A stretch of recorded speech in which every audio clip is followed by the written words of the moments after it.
10 plus deep lessons from the book, How to Date Like a Grown-Up. Number 1. Raise your hand if you've ever been on a date so bad that halfway through the calamari you were thinking, why in the world am I still sitting here listening to this guy? Stabbing myself in the arm with a fork or attending a 4-day seminar on putting paper clips up my nose would be more interesting. When you were 20 or even 30, you probably would have forced yourself to sit through the entire date, hoping it would get better, making an effort to make some sort of human connection with this person, or digging for something, anything, you might be able to use to piece together an intelligent conversation. Now you're just not interested in wasting an entire evening on a date that's going nowhere. Have you been here or yet to? Number 2. One of the things that happen as we get older and more experienced is that it becomes more difficult to just enjoy a date as a date. We don't want to waste time, we're savvy enough to have made some mistakes.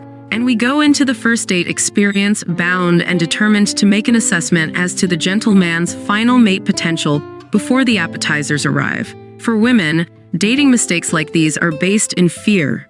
Fear we won't get married before our eggs dry up. Fear someone wants us only for our money. Fear that someone might try to deceive or hurt us. And that fear is what keeps any of us from being happy and ultimately finding what we want. The secret to love, of course, is that in order to find it, you have to let go of the terror that you'll end up a puddle when the whole deal is done, which means that it's probably a good idea to stop trying to hog-tie Cupid, relax and put your faith in the universe, God, Buddha, corporate America, or whatever else you believe in. Trust that there's someone out there just for you, and just let it happen. Number 3. The quickest and easiest way to feel good is to look good. If you feel good about yourself, you're less likely to settle for anyone who doesn't treat you like the amazing, fabulous person you are. When we look good, we feel more confident, we walk a little taller, we feel stronger, and we attract other confident, successful, and happy people to us. When we feel miserable or fat or vulnerable or unfulfilled, we tend to attract people who don't have our best interests at heart. Sure, it may be comfy to run to the grocery store, the gas station, and the dry cleaner in sweatpants and a scrunchie, but this is not the way to bring out your inner confidence. First, you never know whom you might meet. Second, when you're pumping gas and happen to catch your own reflection in the window, if you look like crap, you're not going to feel nearly as good as when you catch yourself looking spectacular. The truth is, many psychologists agree that the care you take with your appearance is usually a reflection of how you feel about yourself. And sometimes those two things are more closely tied than we might imagine. In my own experience with the women I coach, I see that the happier women are with their lives, the more effort they take with how they look. But sometimes we wake up and don't recognize ourselves in the mirror. Number 4. The key to using body language to attract the opposite sex is in making yourself as approachable as possible. Basically, you want to send the guy a message that he won't get shot down immediately if he tries to spark a conversation with you. Otherwise, he may never get the nerve up to try. First, avoid folding your arms and don't chew on gum, ice, or your fingernails. Body language experts say that the chewing indicates anxiety, frustration, or general unrest, none of which are very attractive emotions. According to body language expert Patty Wood, you want to make yourself a safe, approachable target. How do you accomplish that? Don't take up a lot of space, which, in body language terms, is a sign of power and superiority, and keep your stance feminine, feet less than 6 inches apart, toes turned slightly inward, and your posture relaxed. According to Wood, we are strong women, but remember, we're trying to get a man to come over and talk to us, she explains. You have to show you have room for someone else in your life. Number 5. Okay, ladies, it's time to get back out there in the world.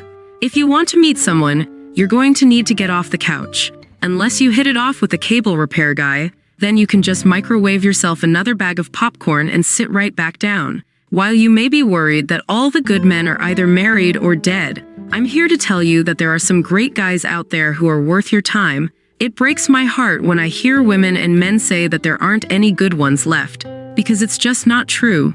Sure, it feels true when you're sitting across the table from your blind date, a guy who wears black socks with sandals and whines about how his seventh divorce really was all his wife's fault, because frankly, in his opinion, all women are inherently evil, gold diggers, or both. But there are a lot of decent men and women who are single and looking for someone to love. Maybe they made a few mistakes in their first marriage, maybe they've never been married, or maybe the spouse they loved has passed away. I know this because I've met so many of you, men and women who are a little older, a little or a lot wiser, and still hoping to find someone to share a life with. Yes, it's true, there are lots of men who are damaged, depressed, and generally irritated about their past relationships. And ladies, let's be fair here. The guys aren't the only ones hanging on to anger, hurt, and disappointment. But there are also a lot of men and women out there who have learned from their mistakes, who want to find love and do better this time. That's not to mention the folks who had it pretty good the first time around and are looking for someone to love again. Number 6. If you're looking for a committed relationship, dating a younger man may not be the way to go. Sure, there are lots of examples of May to December couples who live happily ever after, but one of the great appeals on both sides of the older woman-younger man dynamic is that the issue of commitment isn't much of an issue. Usually, neither side wants a long-term attachment, which means if you find yourself attached in the relationship, and sex makes women feel more bonded, you may be in for heartbreak. Number 7. Probably the most important lesson in dating like a grown-up is in facing reality. Some things work, some things don't. Men and women are biologically compelled to behave in certain ways, and we can either fight our natural instincts or work with them. I can tell you from experience and years of research that everybody is a lot happier when we let nature take its course. The good news is that modern men have spent the last 40 years with working wives, working mothers, and competent women at the office. The fact that you allow him to pull out your chair or buy you a steak is certainly not going to give him the mistaken impression that you are incapable of doing it yourself. In fact, he will find you stronger when you are secure enough to embrace your femininity. Men are biologically programmed to pursue women and prove their worth to potential partners by exhibiting their status and desirability as a mate. How does he do that? By giving you an indication of his ability as a provider, which boils down to his career or social position and his financial status. It's been that way since Ugg the caveman pursued the lovely cavewoman next door, and it hasn't changed in thousands of years. When you grab the check or chase him down like prey, you are short-circuiting his ability to show you he's a worthwhile mate. Besides being easier on everybody, there is another benefit to letting the guy take the lead. If you pursue him, he may accept a date with you because he doesn't want to hurt your feelings or because he thinks he may have just lucked into some easy action. Number 8. Women tend to be serial monogamists. We date one man at a time, see how the guy pans out, and go back out and do it all over again when the relationship doesn't work. Men, on the other hand, date a number of women at the same time until they meet one they'd like to pursue a relationship with. This is a much smarter strategy. This is not coincidentally why women will work harder to keep a so-so relationship from falling apart. We know if we let it go, we'll have to start back at square one. Here's how the rotation works. At all times you are not in an exclusive relationship, you should rotate 3 men, the pair and the spare. In the event that you have a full rotation, or dating 3 men, and someone new you would like to date asks you out, you simply drop your least favorite guy from the group and mix in the new one. Why would you do that? The reasons for dating 3 men at a time instead of one are simple. First, rotation takes your mind off any one man. You won't obsess over whether or not a man is going to ask you out on Saturday night because if he doesn't, one of the other 2 will. Sure, men can smell desperation a mile away, but the opposite is true as well.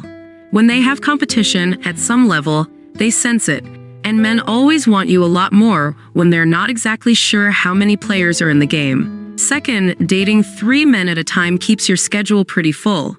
Not only will you have as many dates as you can handle, but you won't ever have to play hard to get, because you'll actually be hard to get. Plus, having so many men competing for your time is spectacular for your self-esteem. Every guy on your rotation will be making himself nutty, wondering what you're doing with the time you're not available to go out with him, and trying to figure out how he can have you all for himself. Third, you get to date 3 different guys at a time without worrying if one of them is the one. Your needs for sex, a tennis partner, or someone who gets abstract art will be easily met by your Franken date of 3 men without you feeling like you need to hold out for the perfect guy or mold one into what you truly want. So what happens when one of the guys wants a promotion to the guy? If one of your men asks to date you exclusively, and you'd like to take the relationship in that direction, gently let your other suitors know that you've met someone else and you want to see where the relationship goes. If you do it right, the bachelors you've released will always think of you as the one who got away. You may wonder, why date 3 men and not 2 or 4? As far as I'm concerned, 3 is the magic number. 2 doesn't keep you busy enough or offer enough variety. And 4, well, that feels less like dating and more like crowd control. An ambitious woman may be able to successfully rotate 4 men, but eventually, we all have to dedicate a little time to important tasks like work, REM sleep, and leg waxing. Number 9. In a world of 8-minute abs and 1-minute managers, it's no surprise that 3-minute dates would soon follow. Speed dating, sometimes called predating, is still one of the hottest dating trends in the country. Why the appeal? It's hilarious, you can do it with your friends, and it's loads of fun. It's kind of like musical chairs for grown-ups. Here's how it works. Women sit at numbered tables and men join them for a 3 to 10-minute mini date. You chat, you smile, you flip your hair, then the buzzer sounds, and your 3-minute man moves to the next table. You both check yes or no on your scorecard, and the beat goes on. A new guy sits down, and you do it all over again. At the end of the night, everybody turns in their scorecard, and the organizers send you an email a few days later that gives you contact information for all the people that you liked who also liked you.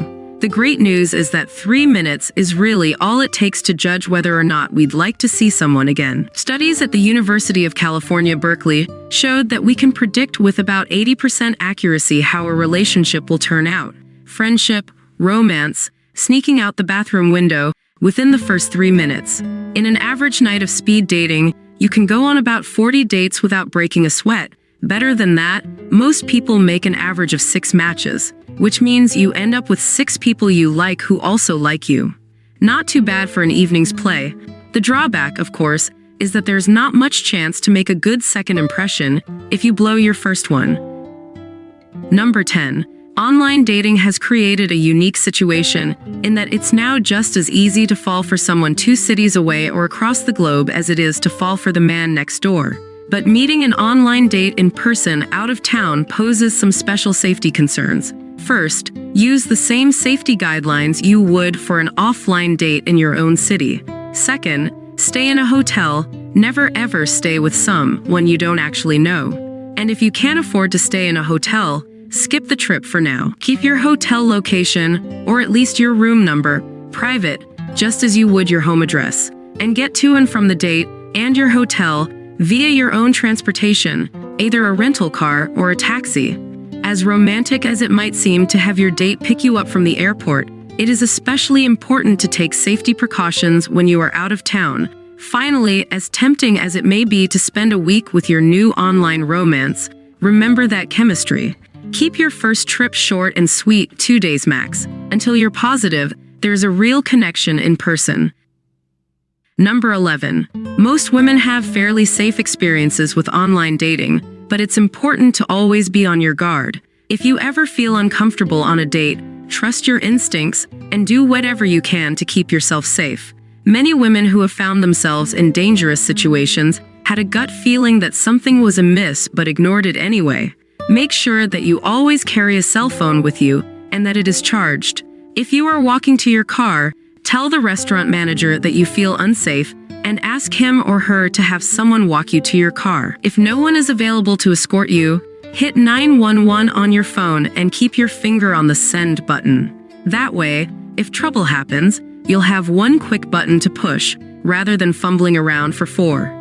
If your date surprises you and pressures you to get in a car with him when your instincts tell you not to, do everything you can to avoid getting in the car. Remember, being out in public is safer than being alone in a car with a stranger.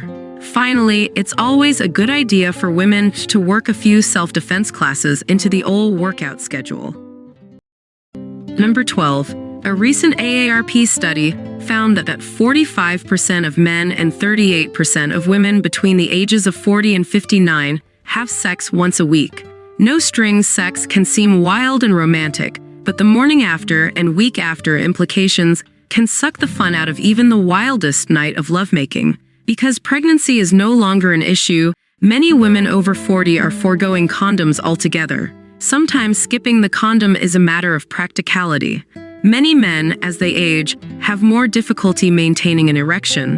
The AARP study also found that 76% of singles 45 and older don't use protection when having sex, but skipping the protection can be dangerous. Unfortunately, there are a whole new host of sexually transmitted diseases, STDs, that were not a factor during the last sexual revolution, and sometimes condoms offer the only protection. 40 years ago, most STDs were curable with a shot of penicillin. Now, unprotected sex can kill you. The Centers for Disease Control, CDC, reports shocking increases in STD transmission for those over 45, especially in women. In fact, the CDC reports that people in their 40s contract STDs at double the rate of people in their 20s. According to the CDC, chlamydia is the most commonly reported infectious disease in the United States, followed by gonorrhea, which is increasingly resistant to drugs.